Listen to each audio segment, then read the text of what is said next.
On March 26, 2024, at 1:28 in the morning, the city of Baltimore suffered a cardiac arrest. It didn't happen in a hospital. It happened in the dark, cold waters of the Patapsco River.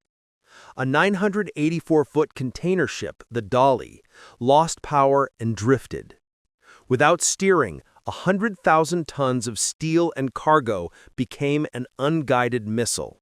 It slammed into a support pylon of the Francis Scott Key Bridge. In seconds, the physics of the structure failed. The continuous truss system, a design that relied on every part holding the other, cascaded into the water. The shipping channel was buried. The port of Baltimore was sealed shut. The majestic skyline of the Chesapeake was severed. In an instant, a logistics hub that powered the eastern seaboard became a dead end. Each day the channel remained closed cost the regional economy $15 million. Hazardous material routes vanished. Supply chains for Ford, GM, and Mercedes snapped. The breathing of the American coastal economy was cut off. But Baltimore isn't just patching a hole. They are attempting something closer to open-heart surgery. The city is pouring nearly $2 billion into a project that will literally tear open the riverbed to lay a new route, a corridor designed to resurrect the port, the bridge, and the region. But what exactly lies beneath the murky waters of the Patapsco? How do you build a structure immune to disaster? And why has one collision in March forced America to rewrite the engineering map for the entire continent? Let's find out. To understand the future, we must exhume the past. In the 1960s, Baltimore was suffocating from its own success. Post-war industry was booming, but the transport infrastructure was archaic. The harbor tunnel was a bottleneck, choked with exhaust and incapable of handling hazardous materials. The city was drowning in noise and gridlock. The solution was the Outer Harbor Crossing, later named the Francis Scott Key Bridge. The engineers of the 1970s faced a difficult geography. The Patapsco isn't a river where you can simply drive piles in a straight line. The navigation channel is deep, the currents are strong, and the traffic is heavy. They chose a steel cantilever truss design. It was a bold statement, a continuous steel skeleton that allowed for a main span of 1,200 feet, the third longest of its kind in the world at the time. Construction began in 1972. Remarkably, for a government project, it stayed on budget, around $110 million. When it opened in March 1977, it worked perfectly. It became the invisible backbone of the region, carrying 11 million vehicles a year. A bridge is a foundation. A bridge is an artery. For 47 years, the Key Bridge was a structure that people simply stopped thinking about. It was reliable. It was static. But beneath that steel confidence lay a dormant threat. The bridge was built for a world of smaller ships. It lacked redundancy.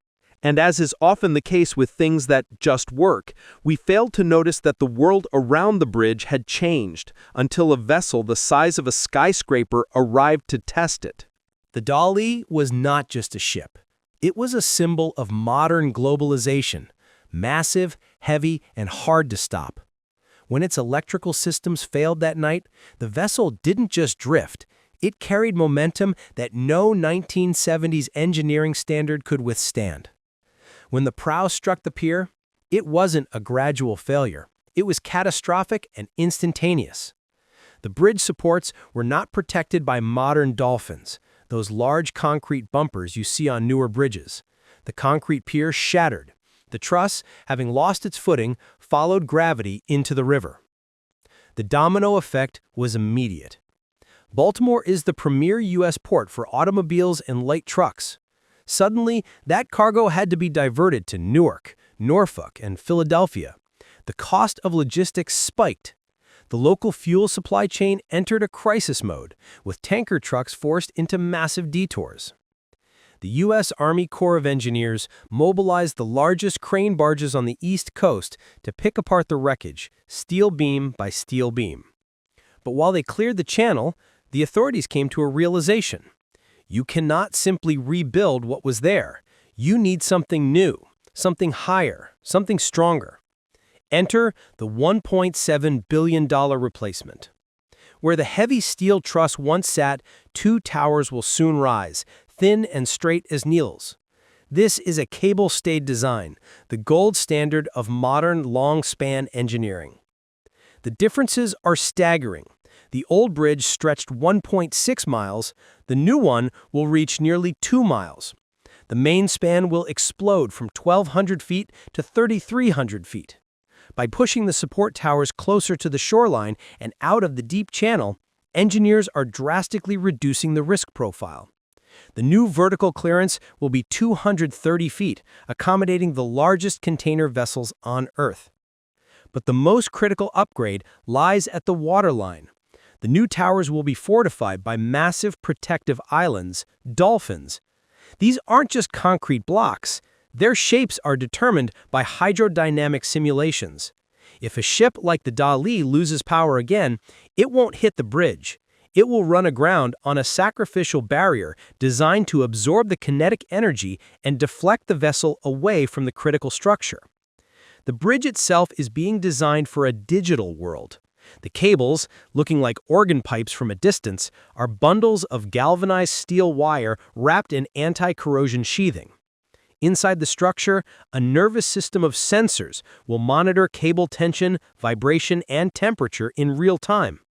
The old bridge was a static object. The new bridge will be a living machine.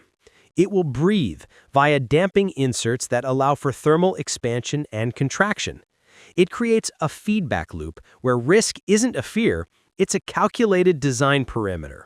Work is already underway. Massive steel test piles, 8 feet wide and weighing 150 tons, are being hammered into the Patapsco estuary. This is the geological interrogation. Engineers need to know exactly where the riverbed will hold firm and where it might liquefy. A mistake here, deep in the mud, would be fatal to the structure above. Why this obsession with safety? Why the billions in sensors and redundancy? Because America has learned the hard way that steel is not eternal. In 2007, the I-37W bridge in Minneapolis collapsed during rush hour, dropping cars into the Mississippi River and killing 13 people. It wasn't a ship collision. It was a design flaw in the gusset plates, the metal connectors holding the beams together. They were too thin. For 40 years, that error sat silently in the steel, waiting for the right combination of load and stress to trigger a catastrophe. Minneapolis shattered the illusion that standing equals safe. Following the Key Bridge disaster, the National Transportation Safety Board, NTSB, and federal regulators have turned a critical eye toward other aging giants. Reports identified dozens of bridges across 19 states, including icons like the Brooklyn Bridge and the Golden Gate, that face modern threats their designers never anticipated. When the Brooklyn Bridge rose over the East River, container ships didn't exist. Now vessels larger than the bridge itself pass beneath it. The new Baltimore Bridge is a response to this anxiety. It is the first major bridge of a new era, designed with the humility that nature and physics are always waiting for a mistake. However, there is a price for progress that cannot be paid in dollars. The Patapsco River is not just a shipping channel, it is a living ecosystem connected to the Chesapeake Bay, the largest estuary in the United States, and the bay is already on life support. Building a bridge of this magnitude is a violent act. Dredging the riverbed kicks up turbidity plumes, clouds of silt that block sunlight. When the light fades, underwater grasses die. When the grasses die, the oxygen vanishes. The sediment at the bottom of Baltimore Harbor is a time capsule of the Industrial Revolution, trapping decades of runoff, microplastics, and toxins like PCBs. Dredging risks releasing these ghosts back into the water. This threatens the bay's most fragile inhabitants, the oysters. A single oyster can filter 50 gallons of water a day. They are the kidneys of the Chesapeake.